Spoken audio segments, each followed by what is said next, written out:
Hello ಗೆಳೆಯರೇ, ಇವತ್ತಿನ ಈ ವಿಡಿಯೋದಲ್ಲಿ 15 ಸೂಪರ್ FDA SDA ಪ್ರಶ್ನೆಗಳಿವೆ. ನೀವು ಎಷ್ಟು ಸರಿಯಾಗಿ ಉತ್ತರ ಕೊಡ್ತೀರಾ ನೋಡೋಣ. ಕೊನೆವರೆಗೂ ನೋಡಿ, ನಿಮ್ಮ ಸ್ಕೋರ್ ಕಮೆಂಟ್ ಮಾಡೋದನ್ನು ಮರೆಯಬೇಡಿ. ಬಸವಣ್ಣನವರ ಅಂಕಿತನಾಮ ಏನು? ನಿಮ್ಮ options: A Kudala Sangama Deva, B Sharanabasava, C Lingayat, D Basaveshwara.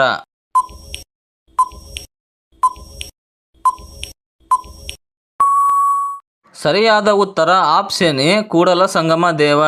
12ನೇ ಶತಮಾನದ ಸಾಮಾಜಿಕ ಸುಧಾರಕ ಮತ್ತು ವಚನಕಾರರಾದ ಬಸವಣ್ಣನವರು ತಮ್ಮ ಎಲ್ಲ ವಚನಗಳನ್ನು ಈ ಅಂಕಿತ ನಾಮದೊಂದಿಗೆ ಕೊನೆಗೊಳಿಸುತ್ತಿದ್ದರು. ಸೂರ್ಯೋದಯದ ನಾಡು ಎಂದು ಯಾವ ದೇಶವನ್ನು ಕರೆಯುತ್ತಾರೆ? ನಿಮ್ಮ options: A China, B Japan, C Korea, D Thailand.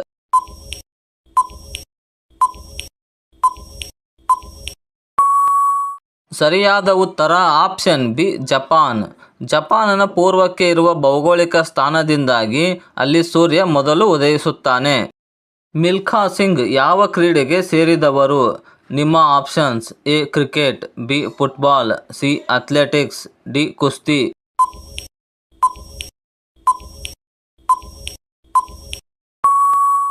ಸರಿಯಾದ ಉತ್ತರ option C athletics. Milkha Singh ಅವರು ಭಾರತದ ಪ್ರಸಿದ್ಧ ಟ್ರ್ಯಾಕ್ ಮತ್ತು ಫೀಲ್ಡ್ ಓಟಗಾರ, ಅಥ್ಲೀಟ್ ಆಗಿದ್ದರು. ಇವರನ್ನು ಫ್ಲೈಯಿಂಗ್ ಸಿಖ್ ಎಂದು ಕರೆಯಲಾಗುತ್ತಿತ್ತು. ಇಂಕ್ವಿಲಾಬ್ ಜಿಂದಾಬಾದ್ ಎಂಬ ಘೋಷಣೆ ಯಾರದು? ನಿಮ್ಮ options: A Mahatma Gandhi, B Bhagat Singh, C Subhash Chandra, D Nehru.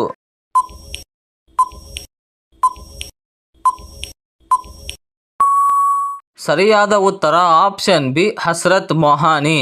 ಸ್ವಾತಂತ್ರ್ಯ ಹೋರಾಟದಲ್ಲಿ ಈ ಘೋಷಣೆ ಭಗತ್ ಸಿಂಗ್ ಅವರಿಂದ ಪ್ರಸಿದ್ಧವಾಯಿತು.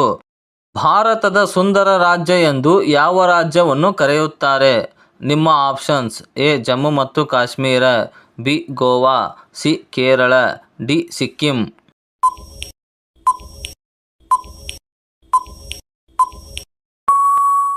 ಸರಿಯಾದ ಉತ್ತರ ಆಪ್ಷನ್ ಸಿ ಕೇರಳ. ಇದನ್ನು ದೇವರ ಸ್ವಂತ ನಾಡು ಎಂದೇ ಕರೆಯಲಾಗುತ್ತದೆ.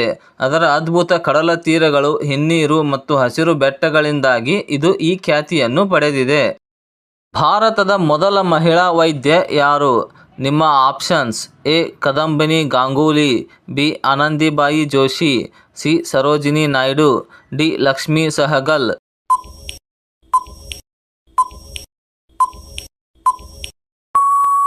ಸರಿಯಾದ ಉತ್ತರ ಆಪ್ಷನ್ ಬಿ ಆನಂದಿಬಾಯಿ ಜೋಶಿ.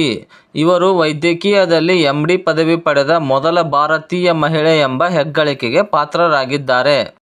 ದ.ರಾ ಬೇಂದ್ರೆ ಅವರ ಕಾವ್ಯನಾಮ ಏನು?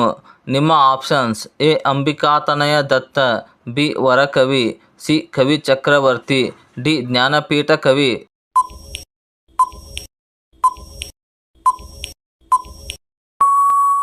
ಸರಿಯಾದ ಉತ್ತರ ಆಪ್ಷನ್ ಎ ಅಂಬಿಕಾತನಯ ದತ್ತ. ಅವರ ತಾಯಿ ಅಂಬಿಕೆ ಮತ್ತು ತಂದೆ ದತ್ತಾತ್ರೇಯ ಅವರ ಹೆಸರನ್ನು ಜೋಡಿಸಿ ಈ ಕಾವ್ಯನಾಮವನ್ನು ಬಳಸುತ್ತಿದ್ದರು. ಏಷ್ಯಾ ಖಂಡದಲ್ಲಿ ಒಟ್ಟು ಎಷ್ಟು ದೇಶಗಳಿವೆ? ನಿಮ್ಮ options: A 49, B 48, C 50, D 51.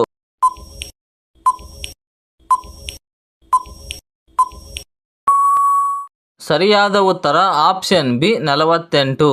Asia ಖಂಡವು ವಿಶ್ವಸಂಸ್ಥೆಯ ಮಾನ್ಯತೆ ಪಡೆದ 48 ದೇಶಗಳನ್ನು ಒಳಗೊಂಡಿದೆ. ಇದು ಜಗತ್ತಿನ ಅತಿದೊಡ್ಡ ಮತ್ತು ಅತಿ ಹೆಚ್ಚು ಜನಸಂಖ್ಯೆ ಹೊಂದಿರುವ ಖಂಡವಾಗಿದೆ. ಸಿಖ್ ಧರ್ಮದ ಪ್ರಮುಖ ಹಬ್ಬ ಯಾವುದು? ನಿಮ್ಮ options: A Deepavali, B Vaisakhi, C Holi, D Eid.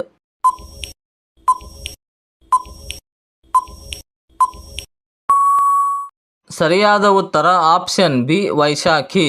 ಏಪ್ರಿಲ್ನಲ್ಲಿ ಬರುವ ಈ ಹಬ್ಬವನ್ನು ಸಿಖ್ಖರು ಖಾಲ್ಸಾ ದೀಕ್ಷಾ ಸ್ನಾನ ಪಡೆದ ಸಮುದಾಯ ಜನಿಸಿದ ದಿನವೆಂದು ಆಚರಿಸುತ್ತಾರೆ. ಅತಿ ಕಡಿಮೆ ಬೆಲೆಗೆ ಪೆಟ್ರೋಲ್ ದೊರೆಯುವ ದೇಶ ಯಾವುದು?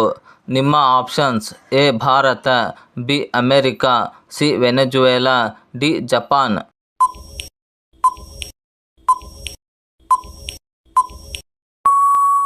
ಸರಿಯಾದ ಉತ್ತರ ಆಪ್ಷನ್ ಸಿ ವೆನೆಜುವೆಲಾ. ಇಲ್ಲಿ ಲೀಟರ್ಗೆ 2 ರೂಪಾಯಿಗಿಂತ ಕಡಿಮೆ ಬೆಲೆಯಲ್ಲಿ ಪೆಟ್ರೋಲ್ ಸಿಗುತ್ತದೆ.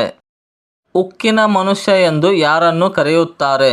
ನಿಮ್ಮ options: A Mahatma Gandhi, B Sardar Patel, C Nehru, D Bhagat Singh.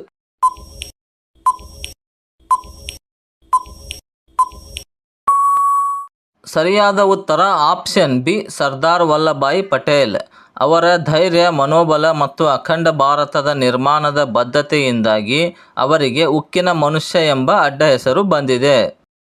ಸೊನ್ನೆಯನ್ನು ಪರಿಚಯಿಸಿದ ದೇಶ ಯಾವುದು? ನಿಮ್ಮ options: A Greece, B Rome, C Bharat, D ಚೀನಾ.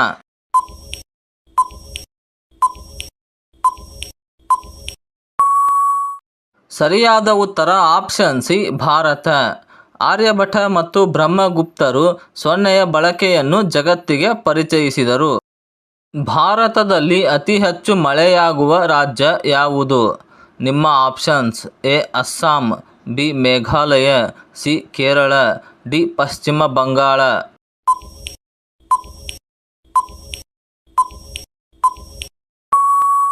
ಸರಿಯಾದ ಉತ್ತರ ಆಪ್ಷನ್ ಬಿ ಮೇಘಾಲಯ.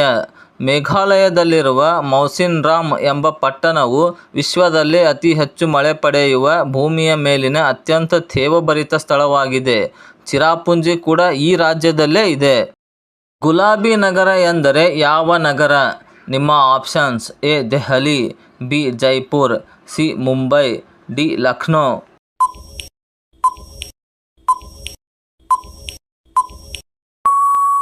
ಸರಿಯಾದ ಉತ್ತರ ಆಪ್ಷನ್ ಬಿ ಜೈಪುರ್. ಜೈಪುರದ ವಿಶಿಷ್ಟವಾದ ಗುಲಾಬಿ ಬಣ್ಣದ ವಾಸ್ತುಶಿಲ್ಪ ಮತ್ತು ಯೋಜನೆಯನ್ನು ಗುರುತಿಸಿ 2019ರಲ್ಲಿ ಯುನೆಸ್ಕೋ ಇದನ್ನು ವಿಶ್ವ ಪರಂಪರೆಯ ತಾಣವಾಗಿ ಘೋಷಿಸಿತು. ಅಗ್ನಿಶಾಮಕ ತುರ್ತು ಸಂಖ್ಯೆ ಯಾವುದು? ನಿಮ್ಮ options: A 100, B 101, C 102, D 108.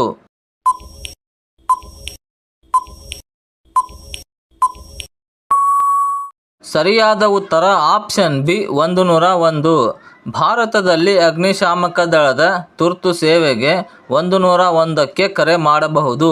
ಇದಲ್ಲದೆ ಪೊಲೀಸ್, ಅಗ್ನಿಶಾಮಕ ಮತ್ತು ಆಂಬ್ಯುಲೆನ್ಸ್ ಸೇವೆಗಳಿಗೆ ಅಖಿಲ ಭಾರತೀಯ ತುರ್ತು ಸಹಾಯವಾಣಿ ಸಂಖ್ಯೆ 112 ಕೂಡ ಲಭ್ಯವಿದೆ. ರಾಷ್ಟ್ರೀಯ ತುರ್ತು ಸಂಖ್ಯೆ ಎಲ್ಲ ಸೇವೆಗಳು 112. ತುರ್ತು ಸಂದರ್ಭದಲ್ಲಿ ಈ ಸಂಖ್ಯೆಗಳು 24 ಗಂಟೆಗಳು ಲಭ್ಯವಿರುತ್ತವೆ. ಸ್ನೇಹಿತರೆ, ನೀವು ಎಷ್ಟು ಪ್ರಶ್ನೆಗಳಿಗೆ ಸರಿಯಾಗಿ ಉತ್ತರ ಕೊಟ್ಟಿದ್ದೀರಿ? ನಿಮ್ಮ ಸ್ಕೋರನ್ನು ಕಮೆಂಟ್ನಲ್ಲಿ ಹಾಕಿ. ಈ ವಿಡಿಯೋ ನಿಮಗೆ ಇಷ್ಟ ಆಯ್ತಂದರೆ ಶೇರ್ ಮಾಡಿ, ಲೈಕ್ ಮಾಡಿ, ಹೈಪ್ ಮಾಡಿ, ನಿಮ್ಮ ಸ್ನೇಹಿತರಿಗೂ ಚಾಲೆಂಜ್ ಮಾಡಿ. ನಿಮಗೆ GK ನಾಲೆಜ್ ಇನ್ನೂ ಹೆಚ್ಚಿಸಿಕೊಳ್ಳಬೇಕು ಅಂದರೆ ಡಿಸ್ಕ್ರಿಪ್ಷನ್ನಲ್ಲಿ ಒಂದು ಉತ್ತಮ GK ಪುಸ್ತಕದ ಲಿಂಕ್ ಕೂಡ ಹಾಕಿದ್ದೇನೆ. ಮುಂದಿನ ವಿಡಿಯೋದೊಂದಿಗೆ ಮತ್ತೆ ಭೇಟಿಯಾಗೋಣ. ಧನ್ಯವಾದಗಳು.